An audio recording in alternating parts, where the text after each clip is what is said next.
chalk up another win for the good guys. Yeah, bravo to everybody. You got to pay attention to who you're selling your land to. Past generations will be like, well, there's a bunch of BS. There's shame. There was shame in it back then, Yeah. and now that's all we talk about is subsidies. Man, it's worth saving, Jim. It's worth saving these small communities. Lonesome Lands podcast, Lonesome Report, May 27th, 2025. Nailed it. Update. Our subject for the last podcast was the carbon pipeline language in the big beautiful BS bill, what I called it. That was removed.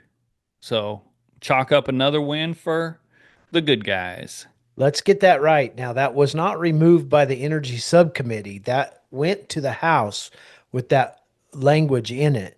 The House of Representatives removed the language completely.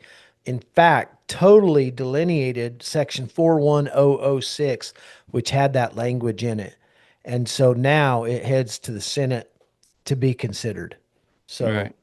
that was a small win in a great big bill. Yeah, and so if you didn't catch last week, it was pretty much a way for um, carbon pipeline mainly companies to get around state and county laws That's right. about eminent domain. And I think the people of South Dakota called, I think it was Dusty Johnson, so much that he had like an automated text message that went out that said, "We received your call and we have removed the language from the bill." Like it was just about that issue. And so yeah, it was once again the people fixed it. And Well, we have to applaud South Dakota for setting the standard, setting the precedent on a national level to say, hey, we're not going to put up with this.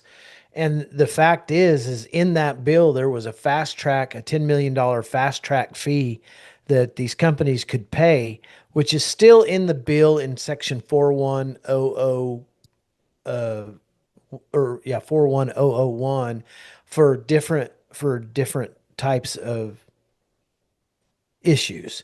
However, this $10 million fast track through 41006 was removed with the whole section. So that was a big win. But good job on South Dakota, man. They showed up. They showed up on a national level, and it was fantastic.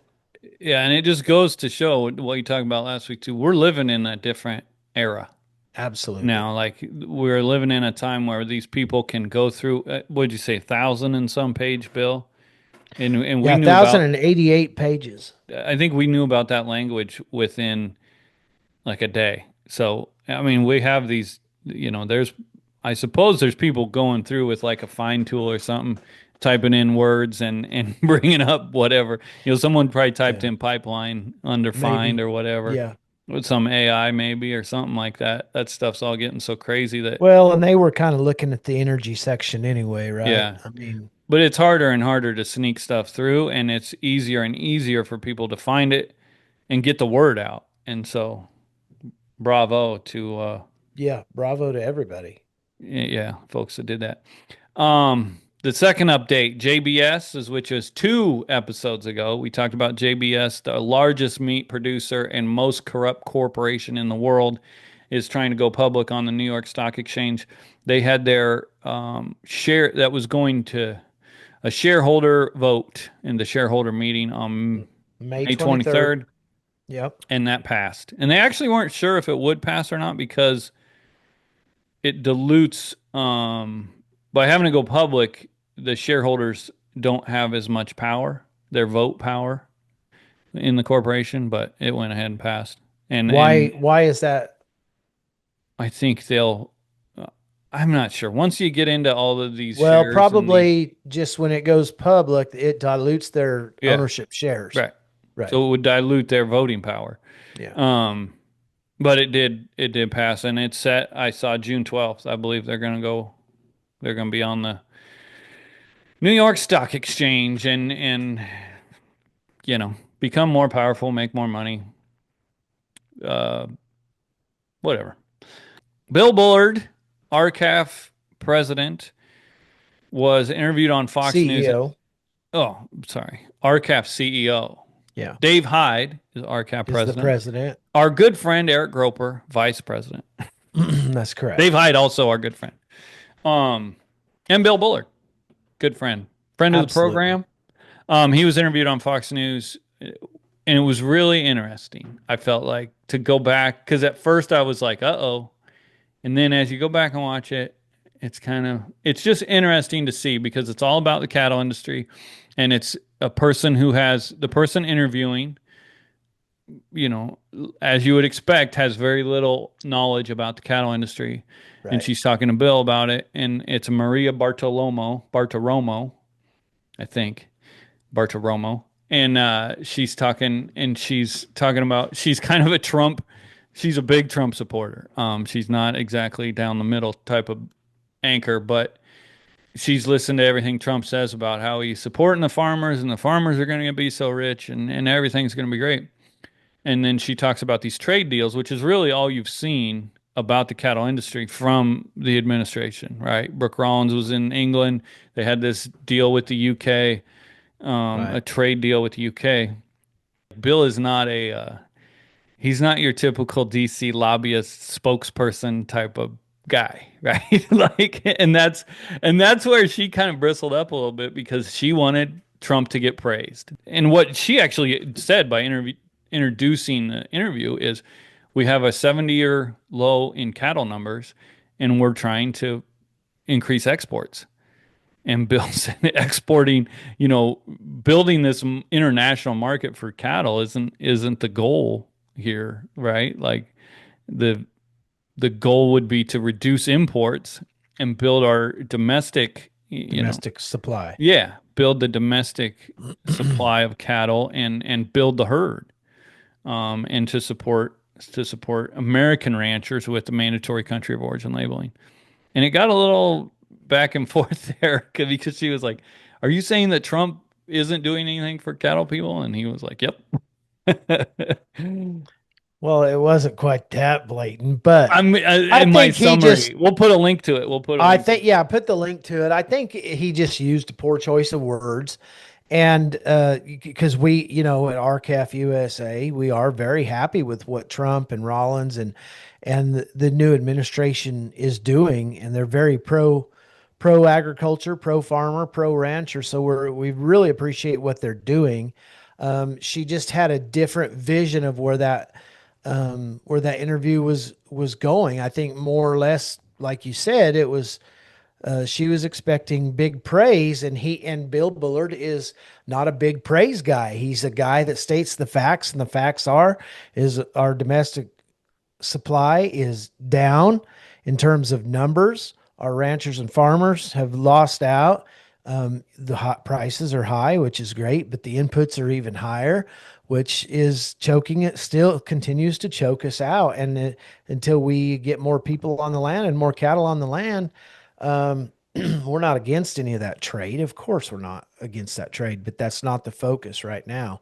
I mean, what are we at? A 39 or $49 billion trade deficit is that right? Ag trade deficit? That's correct. We're a net importer of food.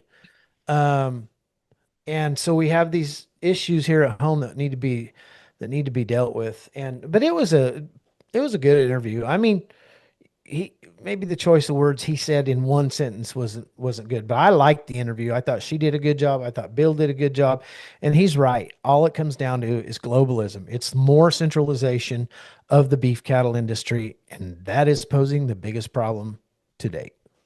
And well, what it showed is just like how just kind of your average person from the outside is seeing things and then Sure, talking to someone who is really working on the inside. It's a conundrum, it's a right? Like conundrum. it's a conundrum because what everybody's focused on, we talked Packers, about I the mean. common ground. Everybody's focused on like being able to be in business, being able to stay in business, being able Yeah. to get more producers in business. And when it costs more than ever, it costs Mhm. more money than it ever has in our history Capital.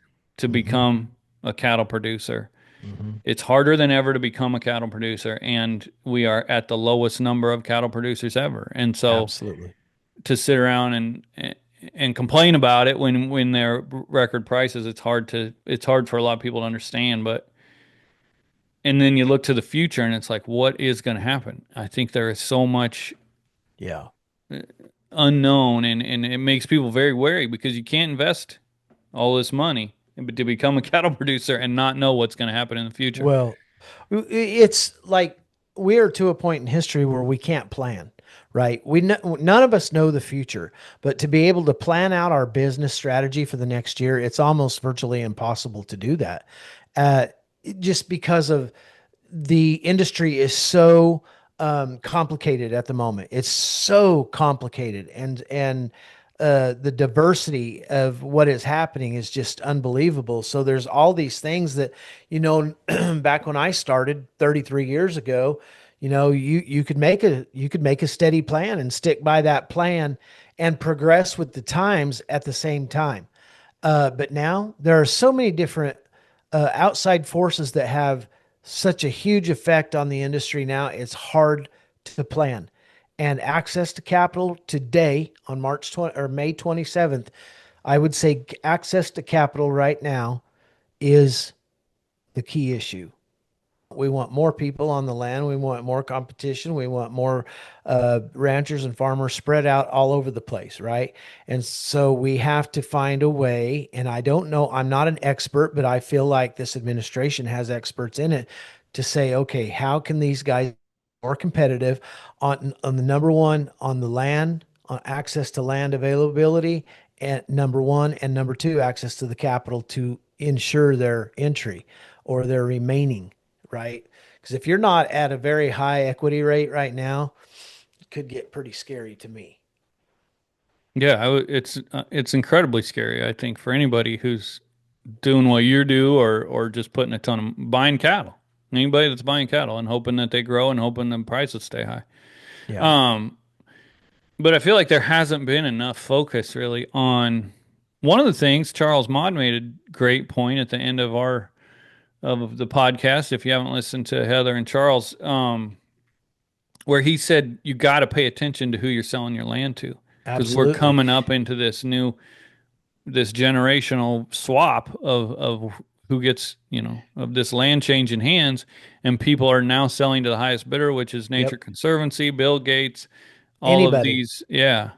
And if why not take a little less or just offer it to Yep. someone who is going to keep this thing going That's and right. who's going to support your community, all this stuff. There's so many absentee landowners now that just, in farm country, they pull in for a couple days and and plant or harvest and then they're gone. And people really need to start paying attention to who they're selling their land to or I who they're really renting their land appreciated. to, Yeah, also absolutely. who I they're really leasing to. appreciated Charles saying that. I mean, that was, aside from me, he's really one of the only people I have heard say something like that, and uh, we talk about these, everybody wanting to protect the land. Well, if you want to protect the land, you'll do it without the monetary initiative, right? If you want to put easements on it, fine. If you want to keep it in production, fine. Make that available to the next guy and don't put limits on him, right? So you have to decide. You're exactly right. You have to decide, do you want the millions and millions of dollars, or do you want your legacy to look like something pretty cool, right?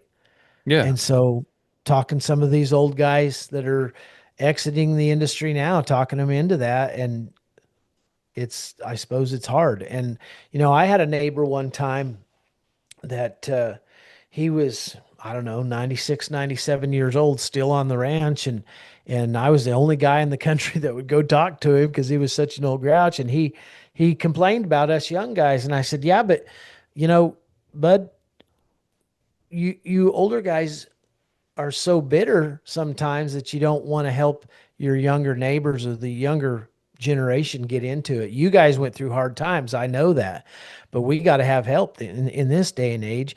And so you have to decide, you want to sell it or do you want to help a guy like me get in it? That's when I was pretty young and he didn't help me get in it, but we did end up with his ranch and, but we give top dollar for it. And it was it's certainly something that I wish more landowners would think about as their airship flows over to the next generation. I think it's a great idea. My goal with our ranch, and it's not my ranch, but my goal is to make it available to an entry producer or make it into a foundation where the local community gets the cream off that ranch. That's what our goal is because we are dedicated to our local community.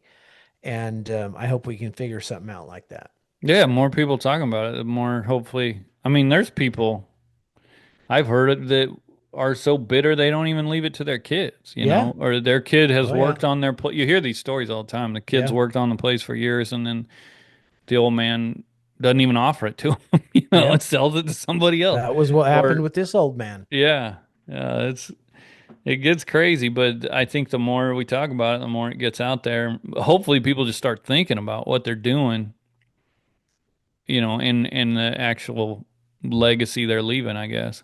Yeah. It's important. And yeah, I guess I don't know. What do you have anything at Yeah. all? Well, one thing we didn't talk about that we need to talk about is this weekend was Memorial Day weekend, buddy. And,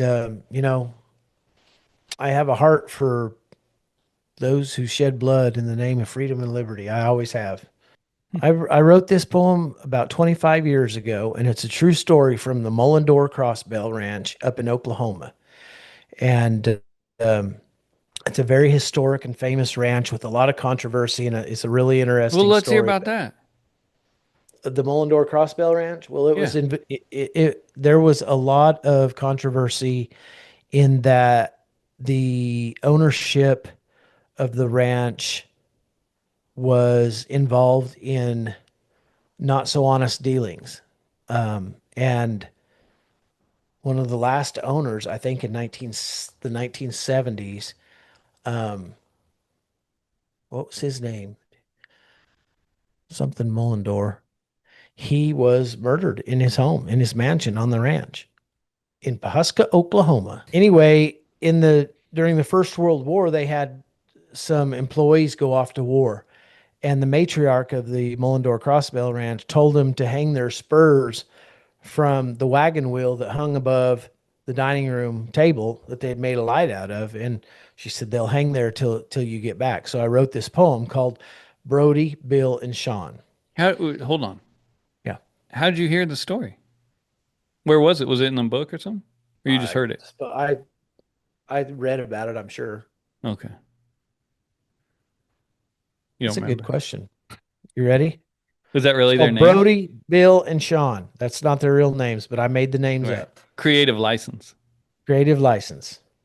My great granddaddy hung the wagon wheel from the ceiling when he built his home. He hung it there to light up each and every meal and to serve as a sentinel of days long gone.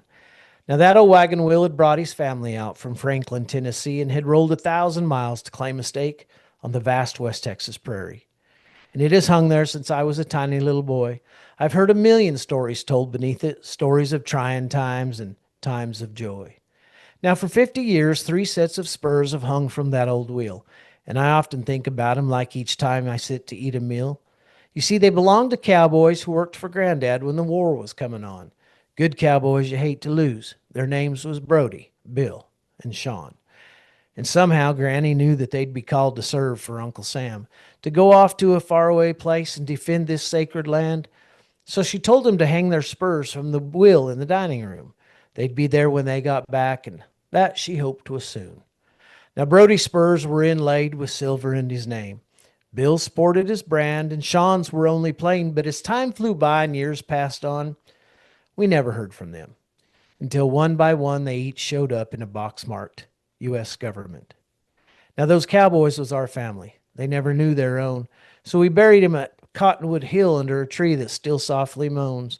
And we knew we couldn't change what God had meant to do, but Granny promised those spurs would hang there till they walked back in the room. They're still hanging.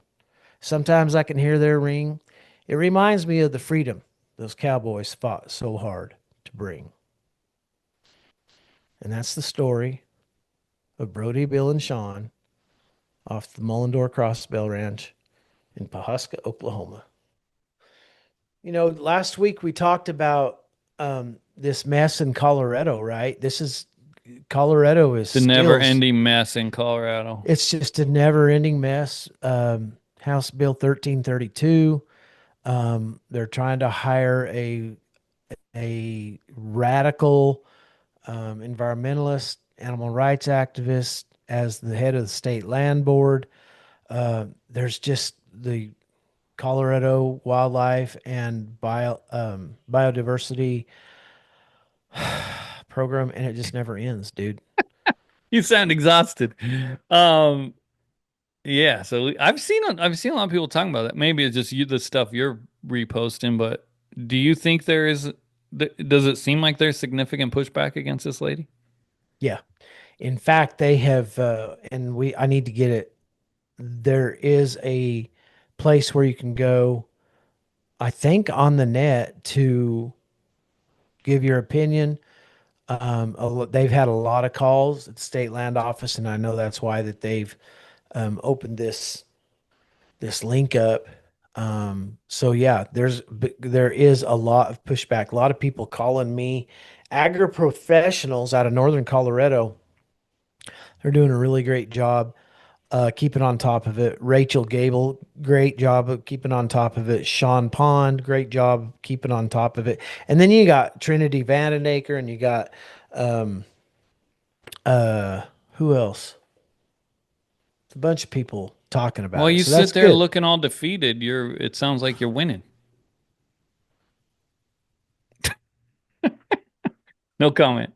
Do you know Um, what we've been through in Colorado? yeah, you're definitely not winning, huh? We're defeated. Yeah. Um, I guess to go back to this, you know, there's not a ton to talk about today, but to go back, to this land use issue and all of this stuff and property prices, there was a tweet that I retweeted this morning by Casey Murph, who has become a treasure, I feel like, on Twitter. He's a And good guy. I talked to yeah, him on the phone the other day. yeah. I'd like to talk to him sometime, but he talked about how these big ranches in Arizona, I believe, Yep, they have been in, and what it sounded like the climate smart commodity deal, which is what we talked about. They took all this federal money to track their rotational grazing and to do these different practices on their ranch, these sustainable practices.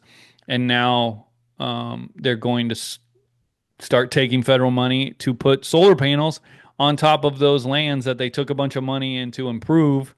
And it that's just goes correct. into that grift of this climate smart deal. And what's in the news now is these Doge cuts. I feel like a lot of people are talking about we've got this, this new budget that isn't implementing all these.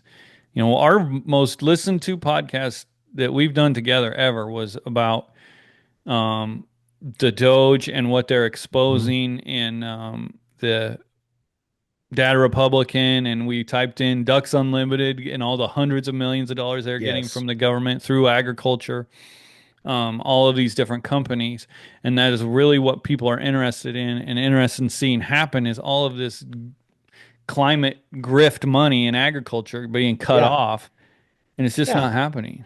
Well, see, over the last 25 or 30 years, all of these big ranches, and we have not participated in it because I don't feel like it's the taxpayer's job to put pipelines and tanks in for me. My dad participated in it on some state land, but not on our private land.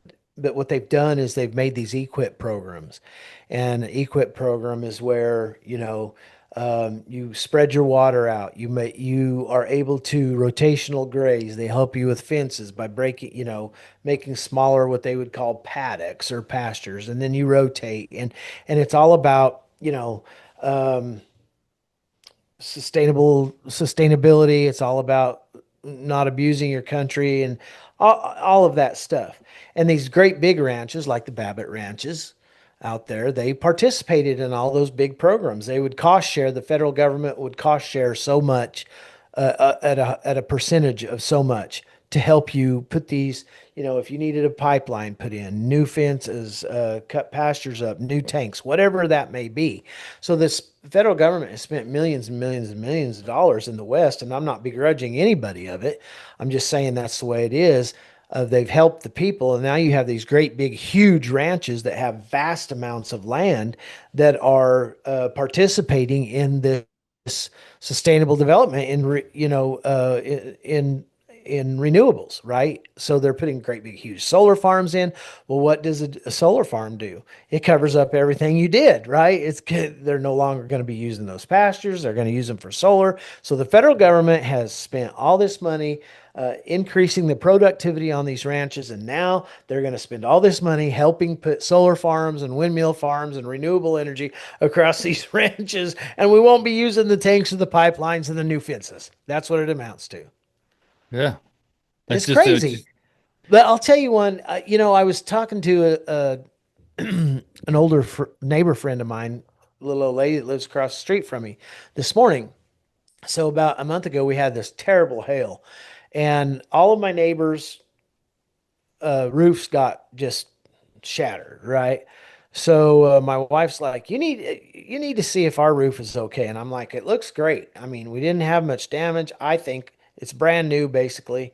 And so she goes, no, she's on vacation right now. And she's like, while I'm gone, you get that done. And I'm like, yes, ma'am. So I called my neighbor who got a new roof last week. And I said, who did that? And she told me the name of the guy. So I called my insurance company and I said, we've had all this hail. We might have a damaged roof. Could you send an adjuster out to look at this roof so we can make a claim? And she's like, no, you've got a lot of people in your neighborhood. Just go find a guy that is doing a roof on the house next door and he'll come look at your roof. And I said, what? yeah, And I she know goes, it. yeah, he'll tell you if you've got damage and all this stuff. And I said, okay, so you want me to go get the guy that is putting the new roof on, who wants the business, who is going to look at my roof and say, no, it's fine. We don't need to put a new roof on. I said, does that make sense to you? Why do we have adjusters if we're not going to use adjusters? And she goes, well, the roofer will determine if you have damage, and then the adjuster will come out and they'll work together in to see how damaged it is. And I said, this seems totally backwards to me, but it feels like this is the fraud I'm talking about. Everything seems fraudulent to me. Yeah. They're all working together to fraud the government out of more money or the people out of more money all the time. To me, and I haven't made any claims in my lifetime. I've never made a claim on a building or a vehicle or anything. To me, you send the adjuster out, he adjusts your roof or whatever the damage may be, tells the insurance company, you file a claim, and they say, okay, here's how much damage you have. Now you can go call the roofer because there's not a roofer in town that's not going to tell you you don't have damage, No, I know. And right? then, and yeah, it is a shady, shady business. I got a buddy that just did a roof and he did it the right way because he hates these scams going on. And he ended up chewing somebody's butt who gave him a bid that was insane. And he ended up going with, people don't get bids on their roof anymore. No. They know their insurance is going to cover it. They just write a check. Well, and they And the just come insurance through. company just writes them a Exactly. check. And then we all have to write And then gigantic I checks to have the to go up on my insurance insurance company. bill. This is what it reminds me on these big ranches. Same kind of fraud. I mean, Hmm. is everything fraudulent? Well, it's the same thing in this climate smart. It's the windmills and solar panels and all of that stuff. This whole economy is being built in agriculture, is being built on the backs of these things. And if you don't participate, you're left Yes, out. exactly. We're not feeding people or producing, um, No, you know, it seems like a huge laundering scheme to me. yeah, Everything does. the entire economy. The entire economy feels like I a know. huge laundering scheme. I mean, how high when because I told my wife, I'm like, I don't want to put a new roof on this house because our premium is just going to go, and so they're just skimming it from the people all the time. Yeah.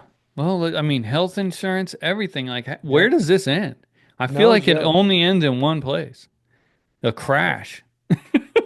Like the destruction. Like it's the whole thing with the Doge cuts. Everybody was excited.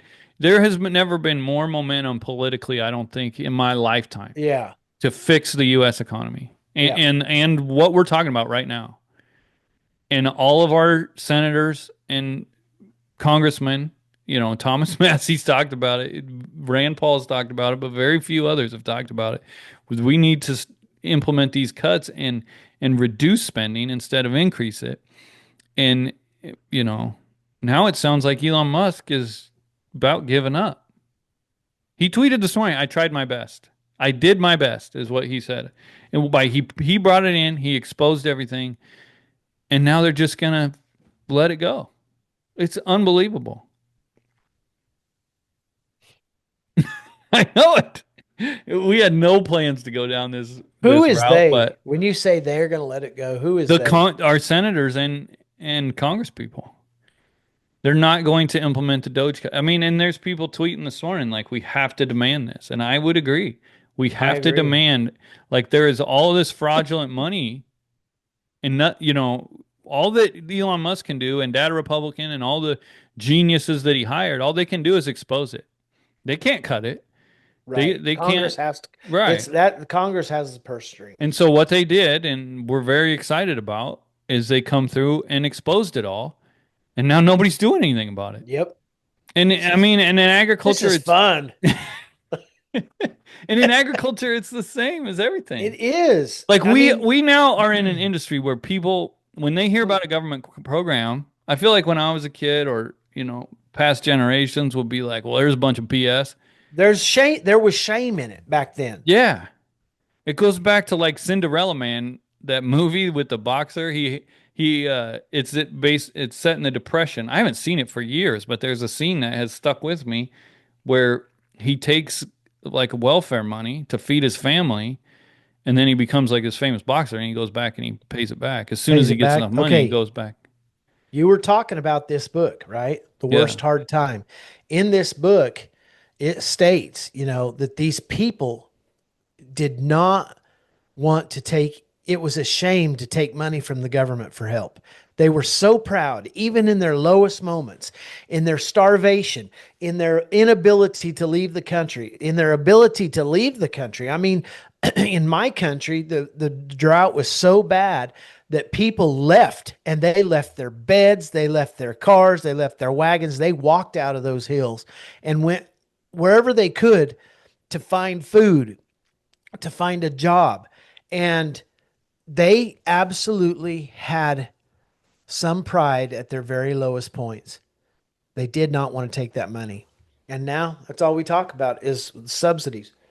So we were talking about this book. I've had this book for a long time, The Worst Hard Time, and I just started reading it this week. Yeah. But I've started marking passages that it's almost eerily reading it.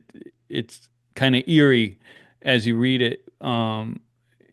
In this age that we live in, of this government kind of controlling production and different things. And I just opened it up now, one I marked. If the farmers of the high plains were laying the foundation for a time bomb that would shatter the natural world, any voices that implied such a thing were muted. Um, and that brings about, and what he's talking about there is plowing up the the prairie, the all the grass, the American grasslands, and mainly he's talking about the Panhandle of Oklahoma is what he's focusing on now, but it's really all of it out there. It was just the government incentivized it, and it was just this push Plow to. fence line to fence line. That's what they Yeah, say. and all of these crazy things that people, back then, you keep hearing follow the science. Every generation thinks their science is correct, but back then there was this idea that rain would follow the plow. As you turned over the dirt, it would create an atmosphere that would conducive to rain. It would rain more the more you plowed. There was also, and he talked about it. There was what they called the railroad called a rain line, which the railroad would, as they expanded west, there was a map that showed a line on the map where, well, the steam from the railroad engines is creating rain, and so as the railroad moved west, they said, okay, we're this far, so the rain line ends, like at Liberal, Kansas, or however far it goes.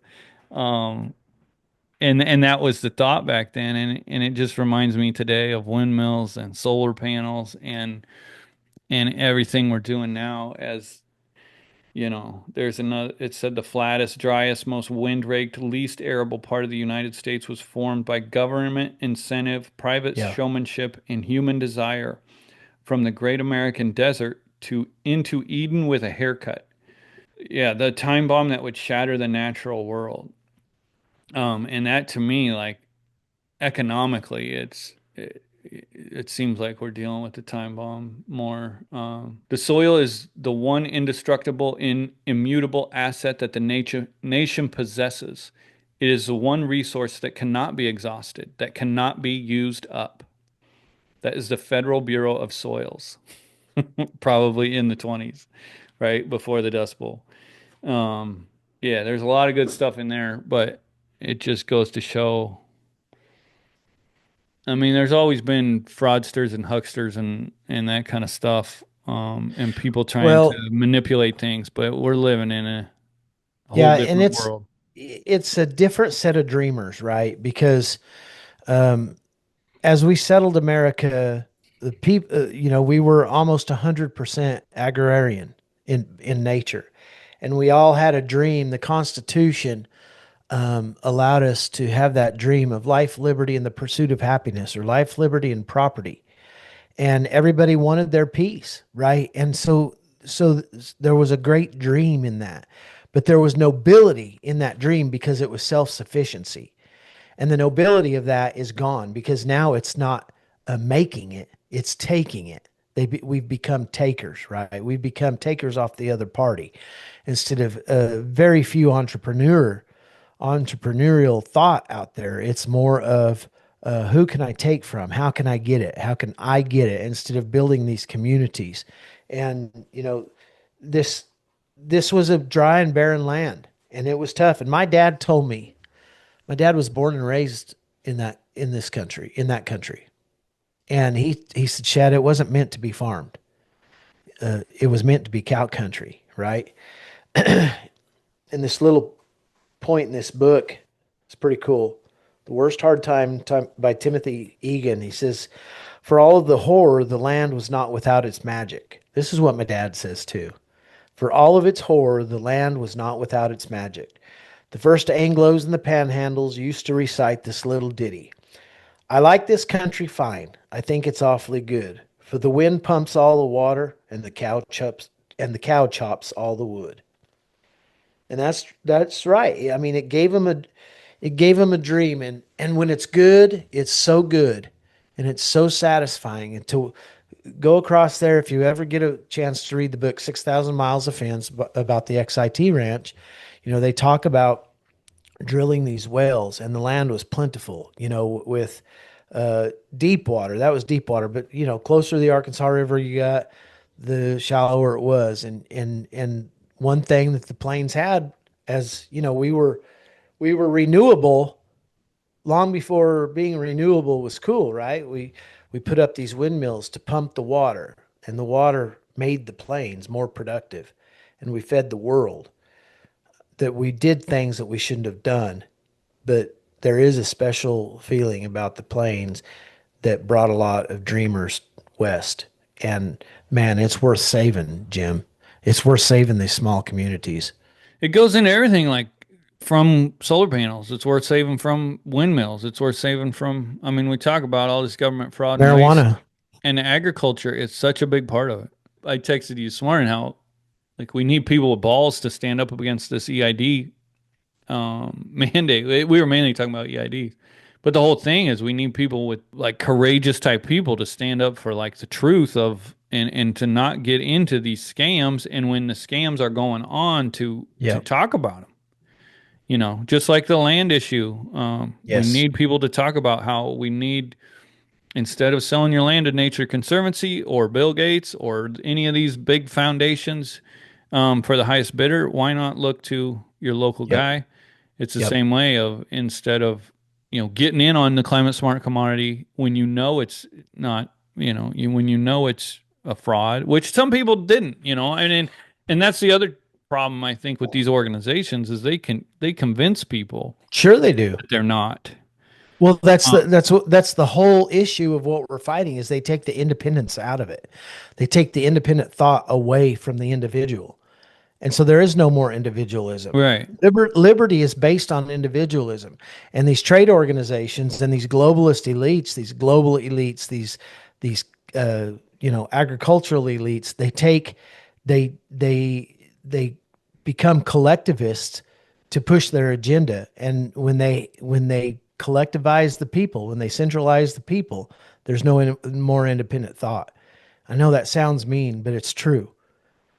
I mean, you look at what happened in Nebraska with this brand bill, and it was all the big corporates pushing up back against the little guy in it. I don't know all the details. I mean, there was this compromise that, pretty much, I don't know. I've talked to Spike Jordan about it, who's covered it extensively, but Yeah. it just goes into that. Like, if there's a crooked segment of the cattle industry, it's cattle feeders. I'm not, I know well, you should never put down anybody, but, and now we have these Ponzi schemes based on these EID tags out of Canada and now Uruguay, which I wanted to talk Mhm. about the Uruguay one, but I think there's so much into it that I want It's to be pretty more, deep. It's I pretty want to be deep. more informed about it before we get into it. But it's based on investors could see where their cattle were based on EID Yep. tags. That didn't And it was all exist. one gigantic scam. And now they're, in Nebraska, they want to get rid of this pain in the butt cattle branding so that they can just use EID tags for everything, which is actually way less. What's being proven internationally is that they are way less reliable as far as Yeah. and way easier to create fraudulent deals and Ponzi scheme type setups, which we've seen in two different countries now. Well, and three, because Australia went through it 10 to 15 years ago and they, implemented the EID deal. And then their maybe it was the technology that wasn't advanced enough, but what happened is they got so many numbers that nothing ever died, right? So the computers were over crashed with billions and millions of numbers that EID numbers that couldn't handle, and so it's just lost in the wind, basically. Hmm. Maybe we should do like a full episode on the stupidity of EID tags. No, I'm not saying they're stupid. I mean, I guess I should rephrase that because I can see where they can be very, very useful and valuable, but On a voluntary basis. right, voluntarily, not to mandate them and not to base maybe your investments on them without putting your eyeballs on stuff. Um, That's right. I feel like we're pretty nostalgic today of wishing when people were courageous and I don't know, just Tough. would stand Tough. up for stuff Yeah. and Courageous and community tough. driven. So, and every time I think about this, I go back. So, Lonesome History segment sponsored by lonesomelands.com. Go to Lonesome Lands, click subscribe, help us keep doing what we're doing. I've had advertisers on here. I wanted to say, if you want to advertise, I've never tried to sell ads before. All of our advertisers that we've had up to this point have contacted me and saying, "Hey, I want to advertise." So that's been really amazing. Like I'm not exactly an ad salesman, so if you want to advertise, you can advertise on the or email jim@lonesomelands.com. How about that? Shad's back into his phone now. But to get into history, the one story that always comes to my mind when I think about cattlemen having balls, or actually the person, being courageous and standing up for the right thing, is Charlie Goodnight, who's like, was it the forefather of the Panhandle? Grandfather of the Panhandle, something like that. What I always think about is what they call the children's grass, and that goes into school sections. It was West Texas, and it gets pretty complicated, but to break it down, back when we've talked about free grazers and free in the open range area, Mhm. when that was ending and everything started to get fenced, there was state lands in Texas out west that had been fenced, and all of that had been kind of sorted out by the guys who settled it, meaning the big ranchers like Charlie Goodnight. Um, and they had known that it was state land or that they didn't own certain sections. But what ended up the Texas legislator, they came up with this idea where they would put these sections up for bid to lease them. And they said that they would start the bidding, and they were just assuming all these big cattle guys would just go bidding against, create this bidding war, and they'd bid each other all up. And so they were kind of licking their chops at all this money they'd get on these bidding wars. And so they started the bidding at 4 cents an acre, and it came back. So it said the legislature passed the Land Board Act of 1883, which proved the competitive sale provided for the competitive sale as many as 7 sections to the individual. Ranch lands may be leased for not less than 4 cents per annum for more than 10 years. And so this is from Charlie Goodnight, Cowman and Plainsman by J. Evetts Haley. This is Charlie Goodnight's biography. So this guy talks about how the rangeland in West Texas had been kind of already settled. Infringement upon another's established range was so indecent and unneighborly as to be tantamount to war. Hence, after the country was stocked to capacity, it was not done. So this is before anything was leased. Um, and quite naturally, when leases were let, Goodnight did not bid against his friends on the shoe bars or the spades, and neither did they attempt to lease the range from under him. Each went to the designated agent and tendered his bids on his established range at the minimum prescribed by law. The bids were forwarded to Austin, and the land board came to life. And what that means, these guys all knew where their range was. They knew what they had. They each put their own minimum bid in. Nobody bid against each other, and they all came back with 4 cents an acre. And so when that happened, the of course the people in Austin were all mad that they weren't going to raise all this money. And they said, well, this isn't going to happen, and they changed it to a minimum of 8 cents an acre. So they doubled the leases just because these guys came back and said they were only gonna. They all just came back and did the minimum. Um, and so then eventually it said the land board and its commissioners spread the impression that the cowmen were fighting for free range and were decidedly hostile to leasing in policy, which Goodnight answered through the Galveston News. I'm on record as the first man in the West offered to buy and lease lands. Every man who knows the charge to be false. After 28 years' experience in the cattle business, I am strongly against the free grass idea. It simply means the use of grass to the strongest arm. The six shooter and free grass go hand in hand. And as long as it is so, the ranger is a necessity. There is more money for the cattleman in a fair lease than in free grass.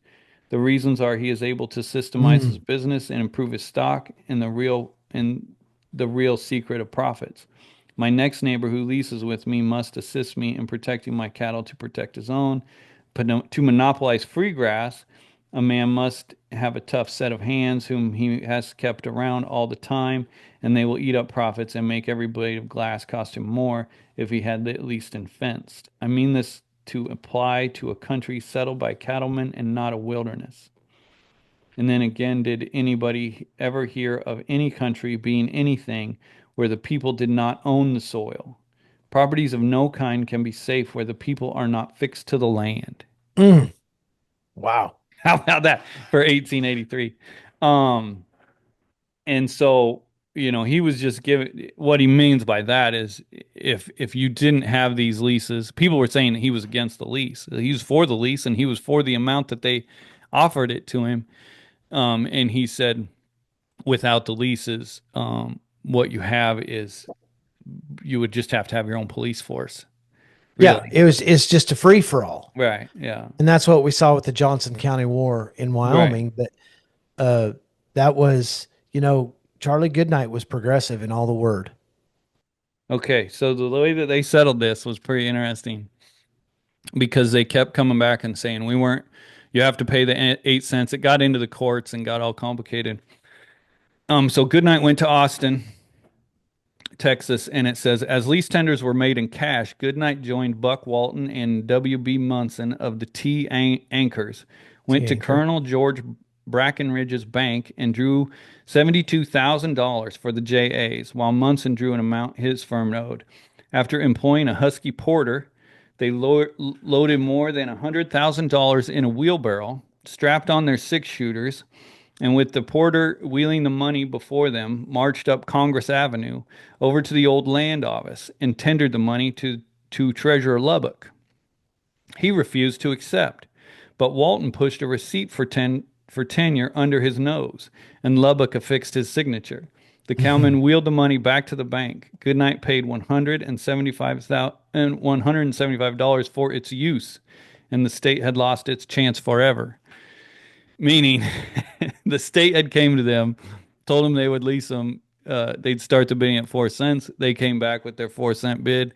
The state said, "Oh, this isn't going to work," and they tried to up it on them. They went to Austin, pulled all the money out of the bank, put it in a wheelbarrow, rolled Hmm. it into the state land office, forced the guy to sign it that he'd Yep. accepted it, and rolled it back to the bank. Yep. And then of course it kept going back into the court. And this is my favorite Charlie Goodnight quote. Um, because it said and they had kind of the whole panhandle had kind of elected Goodnight as their representative in Sure. Austin. And it said the West looked to him for leadership, a representative cowman who could not be bought, intimidated, or bluffed. He made his tender. The board again told him it was unacceptable, and Goodnight informed the group that he would stand on legal rights. You cannot legislate for me, he said. I was on the frontier carrying a gun when I should have been in school. I served the state as a ranger for 4 years. I put my life to make this a free country and haven't been paid a cent for it. Now, if this board can legislate for me, he glared at the governor, I'll leave your damn state. And where will you go? One asked. Russia, he spit out. It's the next meanest place I know. You'll have to pay, came the answer. Before I pay the lease, I'll see you all in hell, he swore. And the conference Golly. closed. And it goes on through the legal issues, but they ended up winning and they paid their 4 cents an acre on the lease. But um it kind of every time I hear different things like these are the kind of ear tags you have to use. This is the training course you have to take if you want to Yeah. deliver your cattle. All of this kind of stuff. It's kind of like where do we Where'd it we get off the tracks at? right? Where do we lose our balls? Yeah.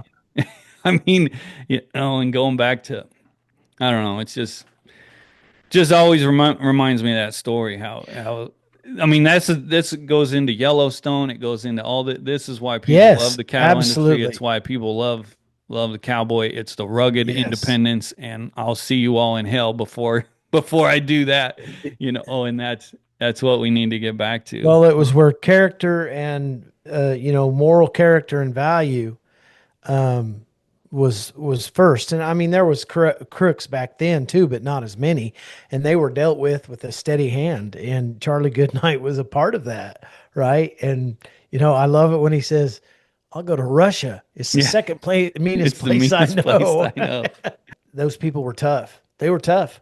Uh, yeah, I can remember my my grandparents talking about coming west, my great grandparents, and they used to, my mother's side, great grandmother, they would count the turn of the wheel to see how on the wagon to see how many miles it was, just something to do, just something to do as they come. They were tough, man. We're not tough anymore. No, I mean go back to the Depression and how our ancestors did what everybody's been through, and we haven't been through anything. My dad's dad during the Depression had a ranch leased over near where my mom lives now, but it was 15,000 acres. And he wanted to buy that lease, and they wanted $5 an acre for it. Jim. $5 an acre for it. He said, I couldn't get the money. I could not get the money to get that land bought. Oh, how things have changed. Yeah.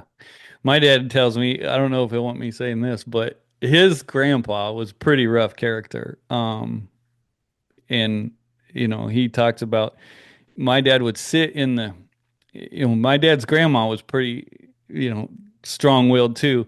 And so she would make him, he was always chewing tobacco. She'd make him sit in the bathroom and sit by the toilet if he wanted to chew tobacco. So he'd sit in there by the toilet, and my dad would listen to his stories. And what he always says about the Depression is he said, well, we made it, but it was a bitch. Yep. And so that's Yeah, my that grandma's goes to kind of goes into everything. They made it, yeah. but it wasn't My, easy. it seems like a huge laundering scheme to me. Yeah. Everything does. The entire economy.